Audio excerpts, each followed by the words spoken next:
Bonjour à tous, une production fibromyalgie.fr, fibromyalgie avec un S, parce qu'il y a peut-être plusieurs fibromyalgies et en tout cas, vous la ressentez chacun très différemment. Je me suis remémoré à l'instant la l'étonnement d'une personne fibromyalgique a priori, il y a quelques années, à qui je disais: «Mais comment tu fais pour tenir ton livre alors que tu souffres?» Cette dame, je ne l'ai jamais vue, mais je savais que pour elle, elle était dans l'impossibilité de tenir son livre à cause de ses douleurs. Parce que j'ai appris à vous connaître, parce que je discute avec vous, parce que j'échange énormément avec vous, des heures durant quelquefois. Et si je ne connais pas la douleur, puisqu'on me le reproche suffisamment, même si encore une fois, j'ai mes douleurs, qui ne sont pas les vôtres et qui n'est pas la fibromyalgie, j'ai quand même des douleurs, donc je sais quand même à peu près ce que c'est que la douleur. Si je ne connais pas vos douleurs, je sais très bien les effets que la douleur et la fatigue peuvent représenter sur vous et les limitations qu'elles vous apportent. Et je me disais que ces quasi 15 années parcourues n'en semble-t-il pas changer grand-chose à la connaissance que nous avons de la fibromyalgie, même si des centaines, voire des milliers d'études dans le monde, souvent répétées, répétitives et sans lendemain, ont eu lieu et que de temps en temps apparaît un truc qui nous fait dire: «Ça y est, on va y arriver», comme la piste des marqueurs dans le sang ou des marqueurs génétiques ou que sais-je encore. Et des nouveaux dispositifs qui nous arrivent de temps en temps aussi, mais depuis le temps, il n'y a pas eu grand-chose malgré tout. Mais sait-on jamais, un miracle peut toujours arriver et je l'espère fortement. Et donc je disais, il n'y a pas eu grand-chose, mais malgré tout, au bout de ces 15 ans, je dirais que nous avons réellement progressé.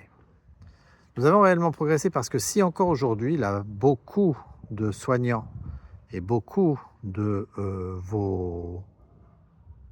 votre entourage, vos amis, voire votre famille, euh, peuvent encore dire que la fibromyalgie, c'est dans la tête, ou que vous êtes folle ou fou, ou que vous n'êtes pas bien et que vous n'avez qu'à vous mettre un coup de pied au derrière et avancer, eh ben, on a aujourd'hui quand même un certain nombre d'arguments à leur avancer, et puis des documents. Alors le rapport de l'INSERM, en particulier l'expertise collective de l'INSERM, le rapport de la HAS, qui va être bientôt revisité, grâce à nous un petit peu, la fiche Amélie, qui nous cite quand même dans les 3 associations particulièrement au courant et au fait de la fibromyalgie, même si, encore une fois, l'ensemble des associations locales font un travail remarquable. Toutes les associations locales, quelles qu'elles soient, que nous soyons en contact avec elles par l'intermédiaire de notre groupement d'associations fibromyalgiques ou qu'elles fassent leur travail de leur côté. On peut les féliciter parce qu'il y a de plus en plus de monde qui vient de plus en plus loin pour pouvoir bénéficier de leurs efforts. Je rappelle que l'ensemble, voire 100% des personnes qui gèrent les associations de fibromyalgiques en France, en dehors de moi-même et peut-être une ou deux autres personnes, sont toutes malades. Elles sont toutes fibromyalgiques. Donc un grand coup de chapeau à elles parce que c'est lourd, c'est difficile, c'est prenant, c'est usant. Alors aujourd'hui, je dirais que, on arrive à un tournant parce que, en dehors de la Haute Autorité de Santé qui va peut-être sortir quelque chose, dans quelque temps, c'est prévu pour 2025, mais je ne serais pas étonné que ça soit reporté à 2026. Mais bon, pour l'instant, ils nous l'ont promis en 2025. En dehors de ça, ben, qu'est-ce qui va se passer en 2025? Donc, il pourrait y avoir peut-être ça. En 2026, il ne va pas se passer grand-chose parce qu'on sera au début des élections. Donc, la seule chose qui puisse se passer, c'est un grand mouvement. Un grand mouvement, mais vraiment un grand mouvement. Pas les petits efforts que nous avons fait jusque-là, les petits sursauts que nous avons fait jusque-là. Alors je sais bien que vous êtes fatigué. Ok, vous êtes fatigué.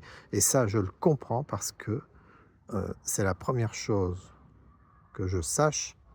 En fait, la première chose que m'ont dit toutes les fibromyalgiques et tous les fibromyalgiques, je pourrais me gérer la douleur si je n'avais pas la fatigue. Donc oui, vous êtes fatigué.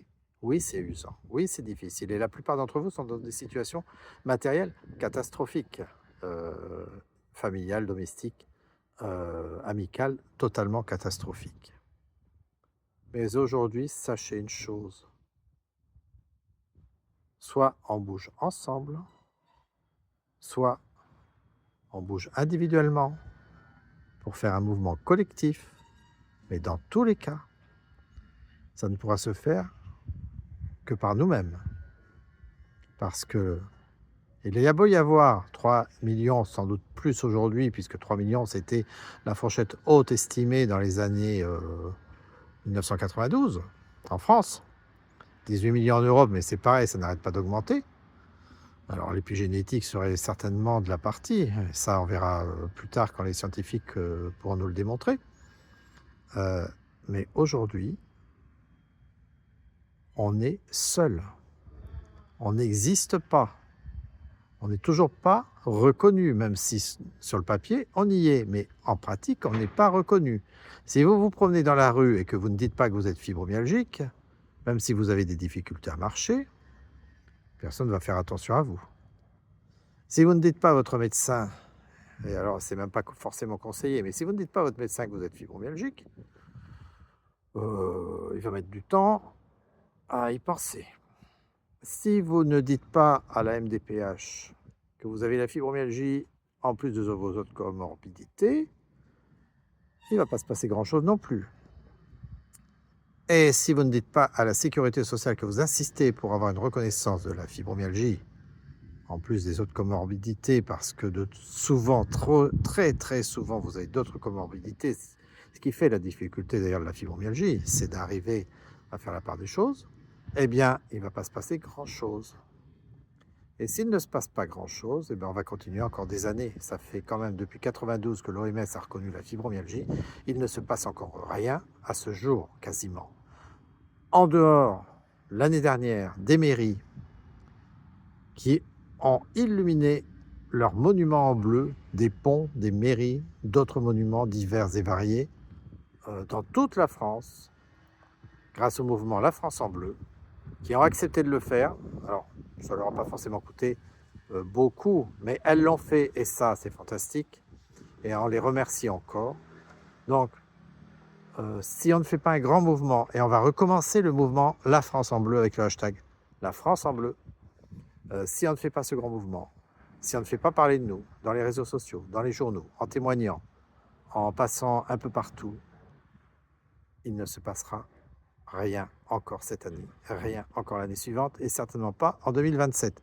Il faut absolument que cette année, en 2025, on arrive à faire parler de nous. Il faut absolument que les télés parlent de nous. Il faut absolument que les journaux parlent de nous pour de bon. Et il n'y a qu'un journal quasiment qui parle de nous, deux, La Voix du Nord et Femmes Actuelles. C'est pas suffisant.